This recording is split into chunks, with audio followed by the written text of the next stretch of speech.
So this is your George Simion voter base, your everyday people.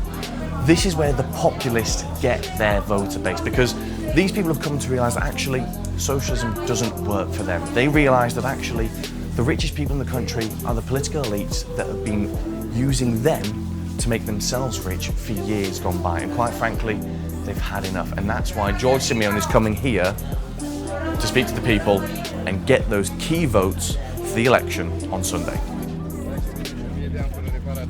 So, why do you want to campaign for George Simion? Well, like I've said, I've been a member of this party for a really long time. I've been with George Simion since, I think, 2020. And I've campaigned for the last elections, for the other campaigns beforehand.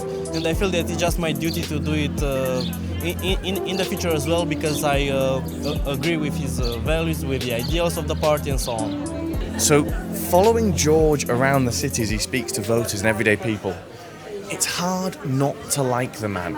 He's got this charismatic smile, this glint in his eye, he commands a respect without having to raise his voice, and people just seem to resonate with it, especially with everything this country has gone through in years gone by, and where people fear it's going back to. They look at George Simion and they see hope. They think that Romania can really become a respected country on the global stage. The work you have done to lift Romania out of the mire, out of the mud, to raise the country. I count on each of you to pay attention on Sunday at the vote. We will win a record score, but we must not let them steal our vote. They will even try to turn off the lights. You saw that we have found millions of deceased people, and the electoral authority does not want to reveal the number of those in the electoral register because there's a big stake. The stake is to prevent us from winning in the first round. That's why they keep those millions of deceased people, and in the villages they want to bring the dead to vote, because only in this way can they get their candidate into the second round. But not even the dead will vote for them this time.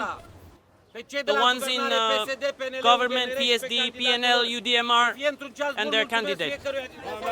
May it be at a good time. Thank you to everyone.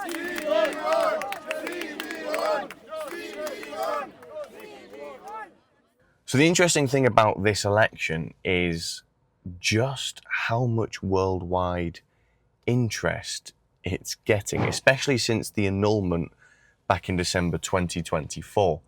Because Romania is not an economic powerhouse, it's not a military powerhouse, it's not an industrial heartland. You know, there's not really much it adds to foreign nations, yet it's getting a lot of interest from, especially the likes of America. J.D. Vance has been over here and he's been talking a lot about how this election needs to be free and fair. And there actually seems to be a lot of American investment in the country now. Possibly because it shares like a 400-mile land border with Ukraine. But it seems to be a place that Western powers, especially America, can possibly get a good foothold in Eastern Europe and Europe as a whole.